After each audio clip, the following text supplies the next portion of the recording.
Agri sa agrikultura, maunlad na buhay masagana. Isinilang man sa pagsasaka at lumaki sa bukid, wala sa hinagap ni Mang Bernardino Nunez ang maging tunay na magsasaka. Iisa lamang ang kanyang naging pangarap, ang makatungtong ng paaralan. Dumaan siya sa maraming pagsubok bago niya matanggap na pagsasaka ang kanyang kapalaran.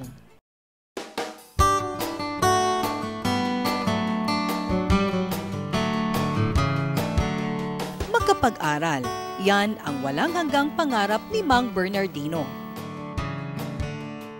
Kami ay laki sa bukid.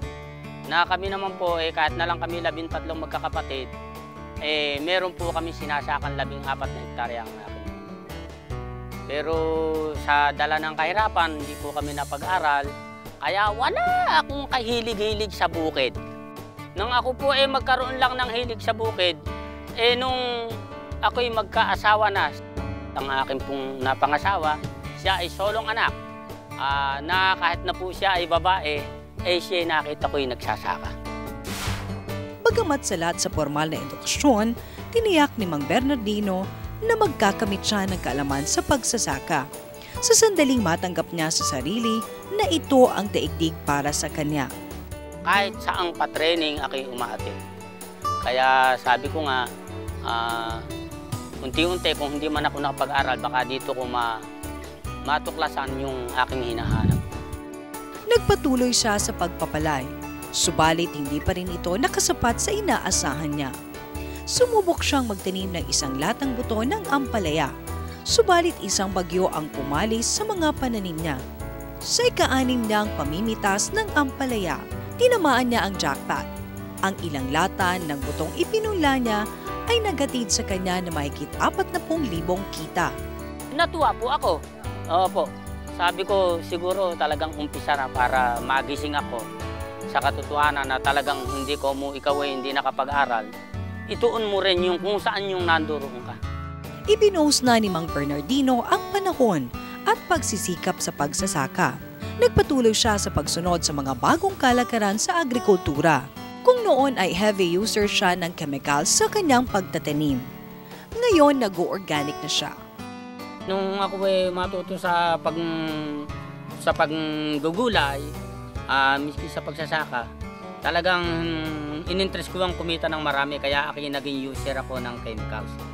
Malaki nga ang kinikita ko, nagbebenta ko mga hanggang 30,000 hanggang 40,000. Pero ang gastos ko hindi lumalayo sa 7 bag na pataba, 4,000 sa pestisidyo. Naranasan ko naman sa katawan kong unti-unting umiepekto, kaya iniwasan ko yung pagiging user ng chemicals. Nagpapasalamat ako sa mga seminar namin, mga inaatinan, sapagkat sa ngayon, talagang ako maipagmamalaki ko na bumagamit man ako ng fertilizer ngayon, isang bag na lang sa 1 hektarya. At chemicals, wala na, sapagkat ang ginagamit ko, may insect repellent ako na kamukha ng tandad, amarillo, insecticide free na po tayo ngayon. Nagpunta ako ng 2 baka at saka 2 kalabaw na siya namin pinagkukunan ng organic. Nagkaroon kami ng pagkakataong ipakilala kay Mang Bernardino ang masinag organic liquid fertilizer at naging bukas naman siya sa pagsubok dito. Desidido po ako na magamit ko yung inyong masinag upang sa gayon, ang sinabi ko nga po sa inyo ng taga rito sa amin, kasabihan yun, to see is to believe. Gusto ko po makita nila, hindi na sa iba, kundi sa akin po, para mapatunayan ko sa kanilang magaling po yung ating masinag. Nagkaraos si Mang Bernardino sa alalahanin sa kanyang kakayahang pag-aralin ang mga anak. Dahil namulat rin ang mga bata sa pagsasaka, nakakatulong niya ang mga ito kahit pa abala sa pag-aaral.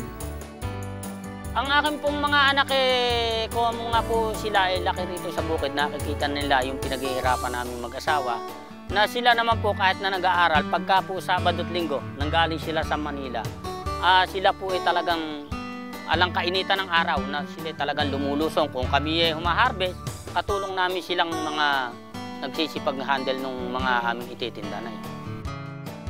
Sa ngayon, bukod sa palay at ampalaya at pagiging seed grower ni Mang Bernardino, dumami na rin ang uri ng gulay na sinasaka ng mga Nunez.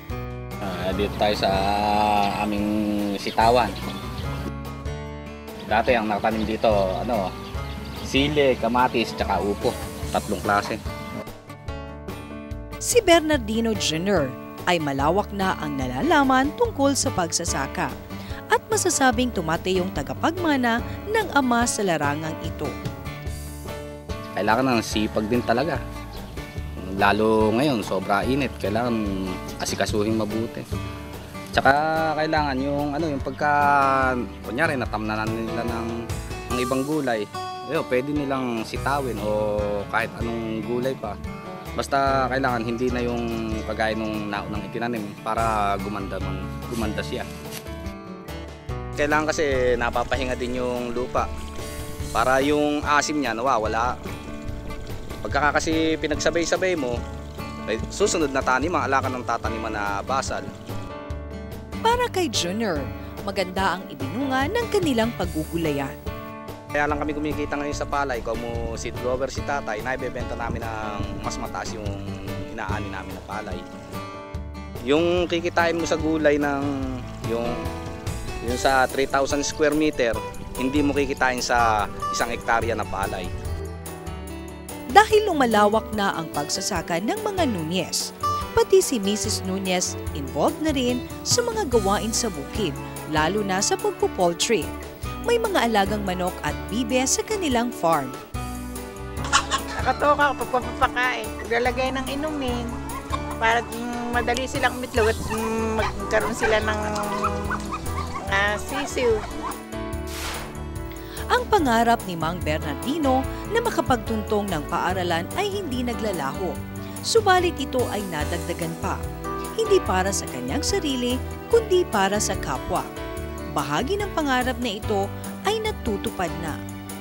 Ang pangarap ko po talaga ay aking makatulong, hindi lang dito sa aking pamilya, kung hindi dito sa aming mga tabing mga magugulay. Ngayon, medyo nakakaluwag-luwag na ng konti. Hindi na po namin masyadong i-shoulder ng buong pamilya. Kung meron man po mga nakatambay dyan, inaaya na rin po namin sila rito para magkaroon sila ng pagkakakitaan. Ang Nunez family ay ginawaran din ng parangal bilang Outstanding Farm Family sa Gawad Saka Awards noong 1 taon. Ito ay katumbas ng kanyang pinangarap na pag-akyat sa entablado bilang isang graduate. Talaga pong ako proud na sapagkat ako nga sabi ko nga sa inyo, gusto ko yung ako makatapos ng pag-aaral, doon ko natikman yung aking ma-honor. At para sa naging gabay ni Mang Bernardino sa paglalakbay tungo sa pagsasaka, ang karampatang pasasalamat. Kaya ako, malaki rin po ang pasasalamat ko sa mga pamamalakad ng gobyerno sa ngayon sapagkat ang napagtuon nila ay yung nasa agriculture. Na sana po huwag silang magsasawa na sundan ang lahat ng gawain ng sa agriculture sapagkat diyan tayo babangon, diyan tayo uunlad.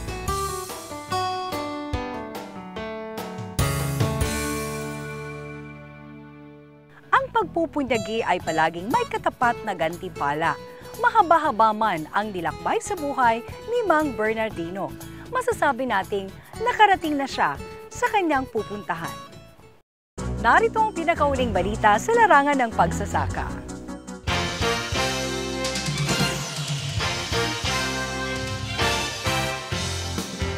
Pondo para sa hybrid rice production ilalaan ng DA. 50 milyong pisong ilalaan ng Department of Agriculture upang mapataas pa ang bilang ng mga magsasaka ng hybrid rice. Ito ay para rin makatulong na makamit ng bansa ang kasapatan sa bigas ngayong taon at sa mga susunod pang taon. Ito ang pahayag ni Agriculture Secretary Proceso Alcala sa kauna-unahang National Hybrid Rice Congress na ginanap kamakailan. 200 milyong sa halaga ang ilalaan sa taong ito. Ang nalalabing 300 milyong piso ay para sa 2014. Ang halagang ito ay gagamitin upang mapataas ang sukat ng mga lupang natatamnan ng hybrid na palay ng 8 hanggang 10% sa 2014 mula 3.5% noong nakaraang taon. Sinabi pa ni Secretary Alcala na patuloy na itataguyod ng Department of Agriculture ang hybrid rice sa pamamagitan ng Techno-Demo Farms sa pakikipagtulungan ng mga pribadong seed companies, farmer groups at irrigators associations at lokal na pamahalaan. Dumalo rin sa nasabing Congress Professor Yuan Longping ang tinaguriang ama ng hybrid rice sa China.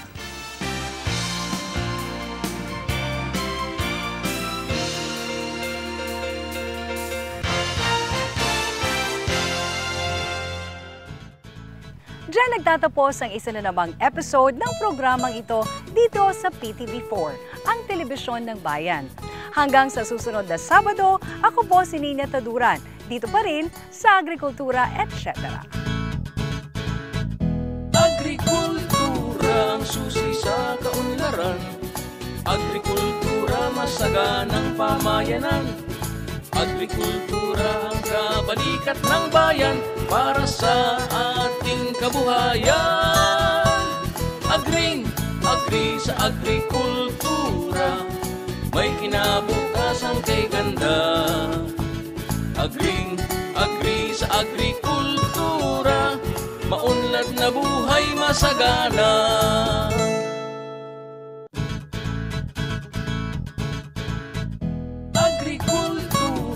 Susi sa kaunlaran.